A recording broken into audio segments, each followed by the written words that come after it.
નમસ્કાર. જેતપુરના MG road પર આવેલી અનેક નાની મોટી દુકાનો અને વ્યાપારિક સંકુલોને અસર પહોંચતી હોવાના મુદ્દે વેપારીઓએ અવાજ ઉઠાવ્યો. રસ્તો બંધ હોવાના કારણે ગ્રાહકો પહોંચી શકતા નથી, જેના કારણે વેપારમાં ભારે નુકસાન થઈ રહ્યું છે. આ સ્થિતિને ધ્યાનમાં રાખીને વહેલી તકે રસ્તો ખુલ્લો કરવામાં આવે તેવી માંગ સાથે ચીફ ઓફિસરને રજૂઆત કરવામાં આવી.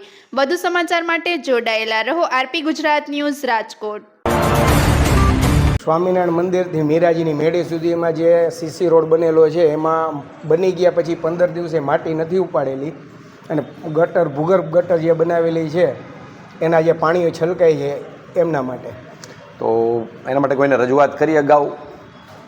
ફોન ઉપર ઘણી વખત વાતચીત કરેલી પણ કોઈ સત્તાધારીઓ કોઈ કાંઈ જવાબ આપતા નહોતા, એટલે અત્યારે અમે નગરપાલિકા બધા વેપારીઓ ભેગા થઈને આવેલા છીએ. સત્તાધારીમાં કોને રજૂઆત કરી હતી? એમજી રોડ એસોસિએશનને, પછી વિછીભાઈએ તો એવું કહી દીધેલું છે કે આ બાબત માટે તમારે મને કહેવાની જરૂર જ નથી.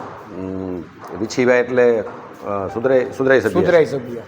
અચ્છા, તમારા કોઈ આગેવાન છે, લીડર છે ભાઈ હરેશભાઈને ફોન કરેલો હતો આજે કે અમે આ પ્રોબ્લેમ માટે આવ્યા છીએ, તો એમને એવું કીધું કે ભાઈ હું અત્યારે પ્રસંગ રિલેટેડ જુનાગઢ છું, એવું કાંઈ હશે તો હું બપોર પછી તમને મળીશ. જ્યારે રોડનું કામ શરૂ થયું પિયુષભાઈ, એના પહેલાં તમને કેટલી તારીખે કેટલા સમયમાં પૂરો કરી દેવાની બાંહેધરી આપી હતી? 3 તારીખથી 14 તારીખ સુધીમાં કમ્પ્લીટ કરી દેવાની જવાબદારી હતી. તો અત્યારે સ્થિતિ શું છે?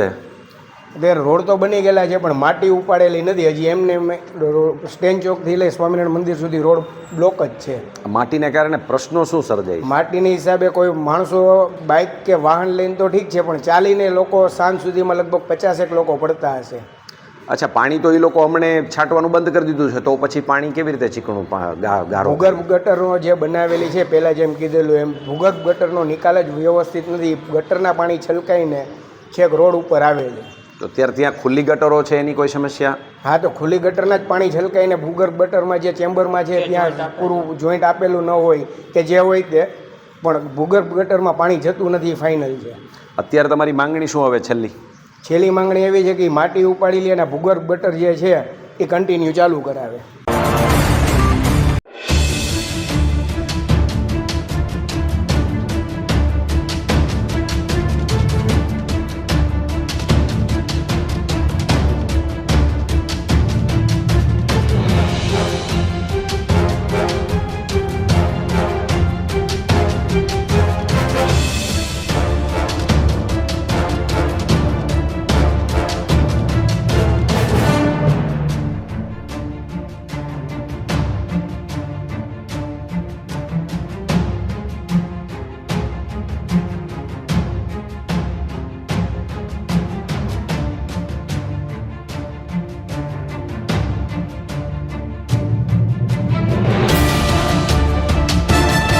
મનોજભાઈ 10 થી 12 લોકો પડે છે. મેં તો કોઈ મરી જાય.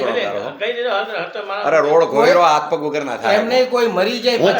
હું પોતે 2 વાર લઈ છું.